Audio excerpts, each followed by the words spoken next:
Hello everybody, welcome back to Cure for the Common Game. Today we're going to talk about Ephara, God of the Polis in deck number 409. 4 mana, 6/5 from, what was that, Born of the Gods? Of course, has the Azorius Devotion of 7. And at the beginning of each upkeep, if you had another creature enter the battlefield under your control last turn, draw a card. So she is kind of her own card drawing engine, if we can manage to make that work. So I guess first let's get into our mana rocks.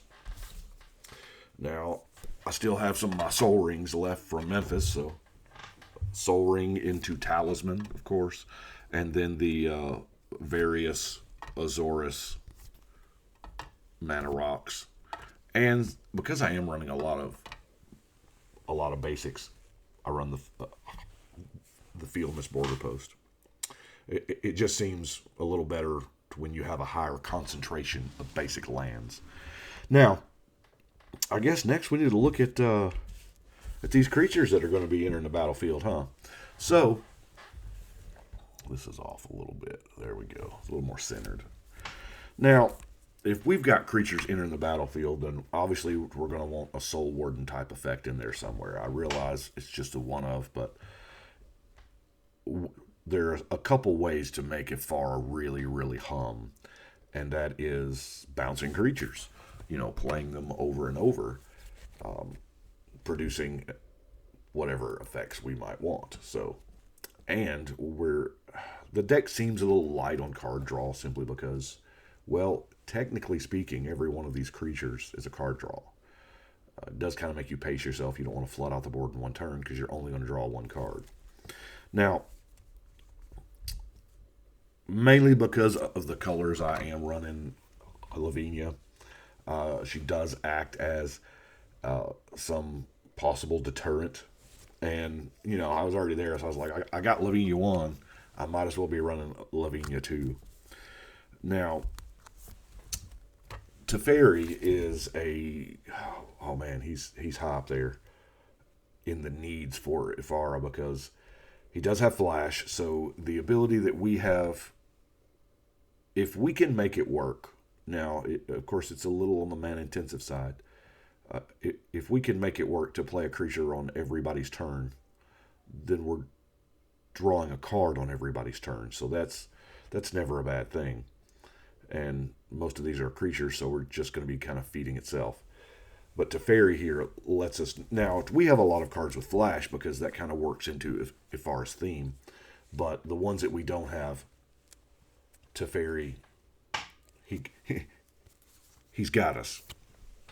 Of course, Skyfisher is... it's really efficient, and the fact that it does put another permanent you control into your hand, so it lets you play the bounce game similar to a white main line, to where you can just keep reliably dropping that creature. And white main line you can just use as a 2-mana card draw spell because you can flash it out and then return it back to your hand. It's just 2 mana draw a card, but you're not out a card. So, Deputy of Acquittals. You may return another creature, same thing, but this is a May. You can also use it as the 2-mana draw card spell. Merfolk Trickster. I really kind of like this, and this is one that, because when it enters the battlefield, tap target creature and opponent controls, it loses all abilities till end of turn. It deals with that nasty indestructible. Now, it still doesn't do anything against the hexproof or the shroud, but indestructible kind of handles that. Mist Metal Witch, we can just blink whatever we want to. Now, even if we want to blink an opponent's creature for some reason, I don't know. But that casting cost is really familiar, isn't it? Well, I say the casting cost, the activation cost of that ability. It's 2 colorless, a white, and a blue, which is the same as Mr. Brago. Here again, it's just a good blinking card. Now, he has his own deck archetype, but here, he just being in the 99, the whole purpose is to blink. Now, granted, deals combat damage, and in this deck it may be a little on the weak side, simply because we're not going to have a problem playing creatures on our turn anyway. A creature is going to come into play on our turn. So his ability triggering on combat damage, I don't know. I put him in there because he seemed like a right fit, but I may end up taking him out because of, if something better comes along. Revelar. Now, this one's not bad, because if it dies, or, well, when it dies, because it will, more than likely that's going to be on an opponent's turn. We're going to block with it something, and then you get creatures back. So that's creatures entering the battlefield, so that's going to trigger Ephara's card draw. Now, if we're blinking stuff, we might as well have a Peregrine Drake. I mean, this is in there for no other reason than that comes into playability. We can blink. Now, what is that? The Miss Metal Witch in this is pretty disgusting. Yeah. Fairy Duelist. Flash flying, and it can really affect combat. -2 is, it's not a huge deal, but it's enough to sway a close combat. Stonehorn Dignitary enters the battlefield. Target opponent skips his or her next combat phase. Now that is, if we can get this blinked on and off, man, I don't know that we can do it enough to blank out the table's combat step. But if it gets down to us and one other, it shouldn't be a problem. I'm running my favorite Titan, Sun Titan, just for the obvious reasons, to get some of these 1, 2, 3 drops back. And it does have a beautiful comes into play ability, and that's pretty decent for blinking. Now, also, I was here and I was like, Sun Titan. Well, the Frost Titan's not bad either. Tap target permanent, and it doesn't untap, so those scary monsters that, are bigger than we are, which is a few. Now, I think now we're getting into a lot of flash dudes, or, well, I don't know. It's still a good mix. Defender of Law, that pro red is kind of the reason why. Well, okay, I'll be honest with you. I'm building a pro red deck, and it was on the table, and this was kind of face up, and I went, hey, that's got flash. And protection from red, which is relevant. We've got a Stone Cloaker, flash flying. When it comes into play, you return a creature, and when it comes into play, you return target card in a graveyard from the game. So this lets us whittle away the graveyard of our choice, and it lets us bounce itself, if that's what we so choose. And if it does stick in play, we can blink it. And now keep in mind, when you blink it, you still got the comes into play trigger of returning a creature to your owner's hand, which is more of a benefit than a drawback in this particular deck. Now, the Sivir Ex Art seemed like a perfect fit. It's got flash and an enters the battlefield effect, so it seemed like it was just right there, as well as Felidar Guardian. And if Felidar Guardian has flash from Teferi or what have you, it's kind of almost the same card. Spire Patrol enters the battlefield, tap target creature. Of course, it doesn't untap, so that's a lot of our removal here. We don't have, as much removal as, say, a black-white deck would have. And I kind of went easy on the board wipes because we are running so many creatures. Flicker Wisp, a 3-mana 3/1 flying, and of course it enters the battlefield. You exile another permanent till end of turn, pretty much. Vizier of Deferment. If an attacker blocks this turn, of course it's got flash, and it comes back. So it's here again. It's just more of the same, just blinking things out. If they're ours, if they're theirs, hey, that's fine. Counter target activated ability. And I love this. Whenever you play a spell, you can return this to your hand. So that's nice with flash. It is 4 mana. Salt Skitter. Talk about recursion. Now, this is probably never going to do very much damage. It's always going to be sick. But that's not the reason why it's in here. It's not in here to do damage. It's in here to draw us cards. Because there's a point in the game, and it's around that 4 mana casting cost that this has, that people are just going to keep playing creatures. So you play your Salt Skitter and you pass the turn. Whenever another creature comes into play, Salt Skitter pops out to end of turn and then comes back, and then we'll do that every turn. So this, if we get this in a creature-heavy table, then this will do the card draw job for us. I'm running Celestial Crusader mainly. I'm a big fan of Split Second, and obviously the deck calls for flash. A lot of the creatures are white, be it multicolored, what have you. Wrath Capuchin, it lets us play our commander at flash, so that's really nice. And there's a few other cards it helps as well, but the commander's pretty much the reason. Thistledown Liege, there again, it had flash, so it kind of caught my eye, and then I was like, well, it's double Anthem, so, it's single Anthem, but on some of your creatures it's going to be double. Now, Set's Tiger is going to help us for that one-turn blowout against the last night. My buddy Danny played Possibility Storm, and then he turned a Lotus Cobra into a Craterhoof Behemoth, and that was scary. But those big green decks like that just come at you in one turn, and you can't really evaluate the board state correctly because they've got 5 power worth of creatures, and then when they swing, they've got 83 power worth of creatures. Set's Tiger's there. You know what? I'm just going to gain pro green this turn, and it's all good. Now, our last 2 creatures, I'm going to go ahead and apologize for them. Okay. Brine Elemental. Keep in mind, y'all seen the other creatures in the deck. We have a lot of tap that creature cards. Now, Brine Elemental is a 6 mana 5/4 that we're never going to cast like that. We're always going to morph it. We're going to pay 3 and put it face down.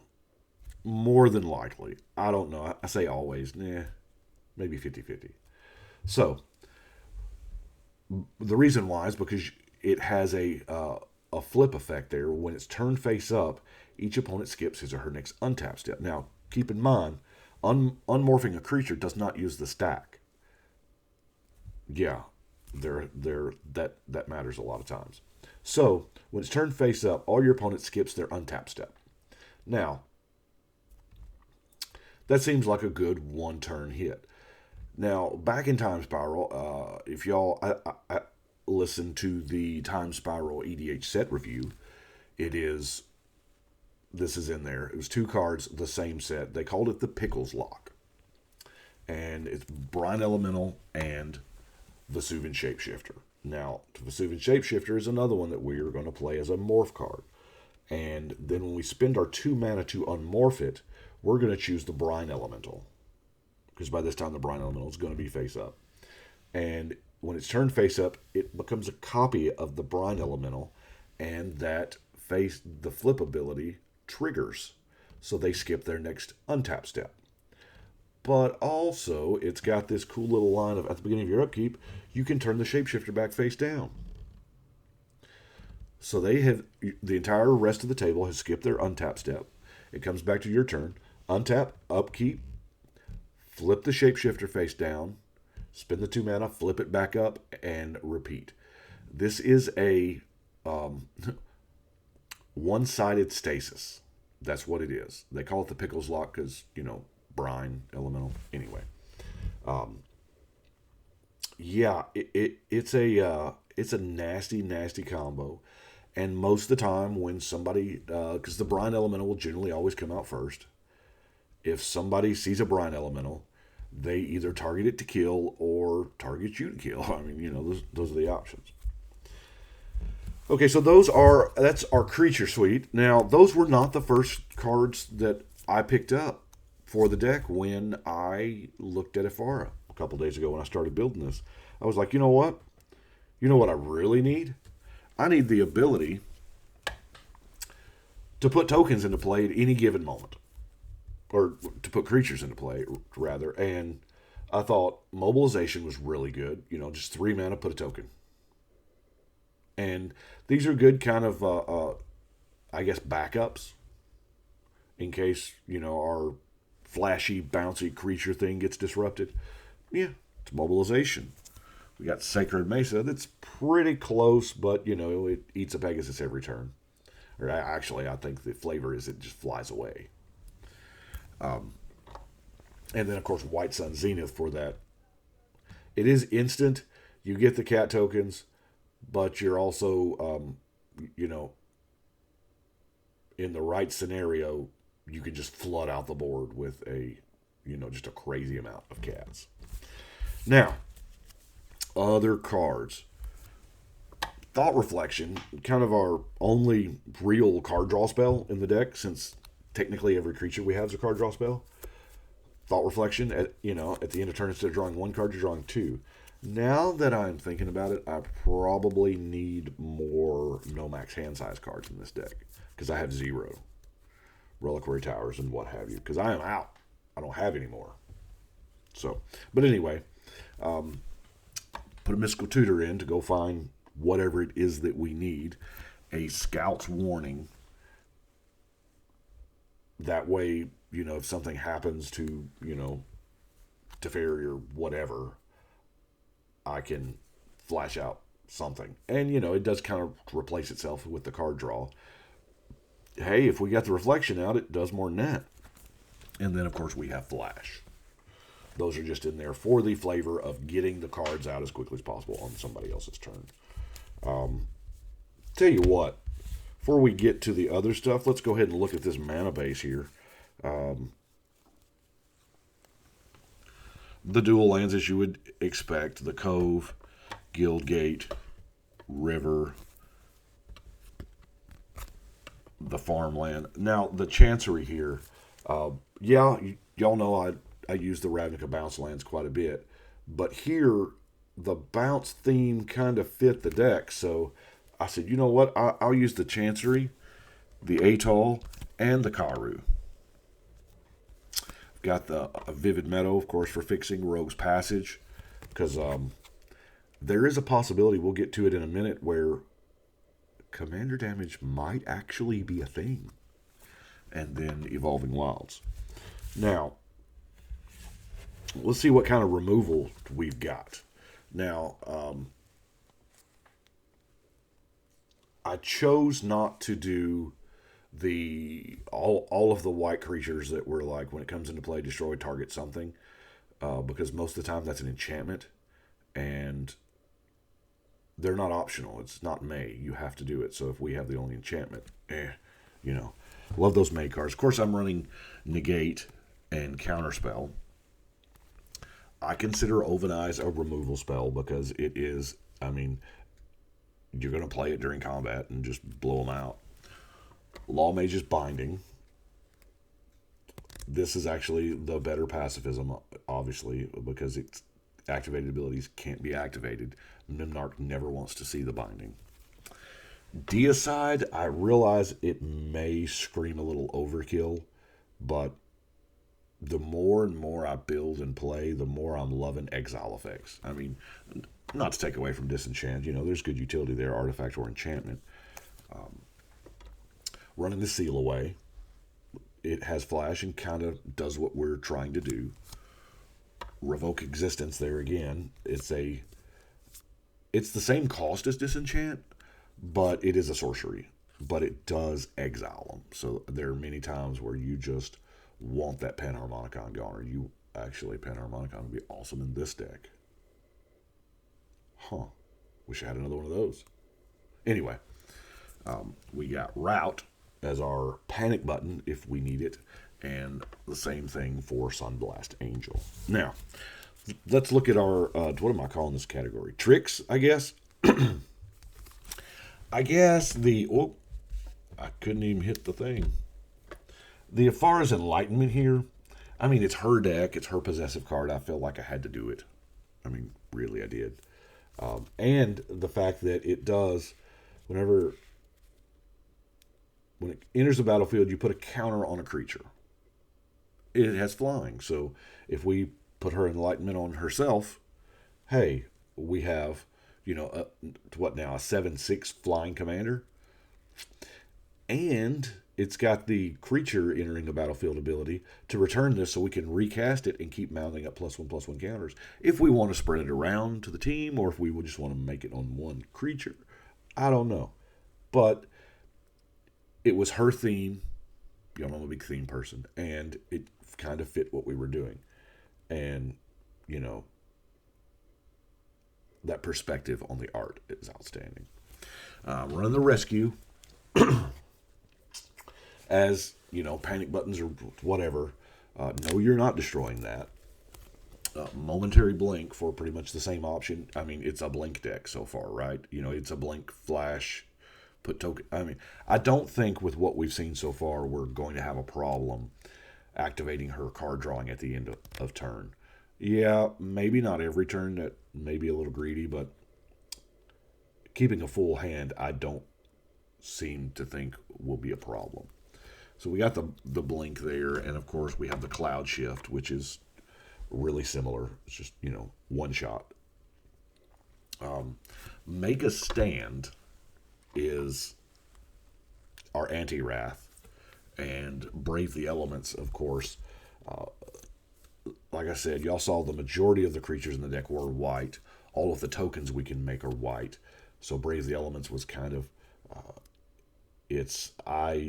I tend to find myself using brave the elements more offensively than defensively because it doesn't protect you against a board wipe. Now it'll protect you against like the big red spells, you know, the 13 damage to all creatures, the 20 damage to all creatures, the pyroclasm effect, stuff like that. It'll help you there, but it's not going to help you against Wrath of God, Damnation, whatever. But it will, if you're playing against a monocolor, it will give you the ultimate alpha strike. You just play it before combat, and you know what, guy? You can't block. So, now, Righteous Authority is a card that I know I don't play a lot, but I think if there was a deck for it, this is it. And it is kind of its own win condition here, because if you strap this up to Ephara, that's a good time. That's some serious commander damage. You're looking at probably 2 hits. Now, our last card is Call for Unity. This is probably one of my favorite picks for the deck. Simply because, yes, it is a 5-mana enchantment that doesn't do anything the turn it comes into play. Yeah, that's fine. But we are already putting creatures back and forth. And the thing about blinking is they leave the battlefield. So that it's going to trigger revolt. And yes, it only happens at the end of your end step. But this is going to continually get counters until people view it as a threat. And to be honest with you, that's probably going to hit around 3 or 4 counters, I believe, depending on your creature board presence. Now, I mean, if you've got 1 or 2 creatures, nobody's going to really care if it's got 7 or 8 counters on it. Well, it probably should. But anyway, I like the Call for Unity in this style deck where you're going to trigger that revolt. And that is all I've got for Ephara. She is 409. And so I've got... Is this the last of the gods? I'm thinking it is. I don't know. I may not have all the gods. It may be the last of the gods that I actually have. But I do appreciate y'all watching. And I want to thank y'all. And I want to send a big thank you out to the patrons. Thank y'all so much. And I believe that's what we've got for today. So y'all have a good day and try to find some time to shuffle and cut.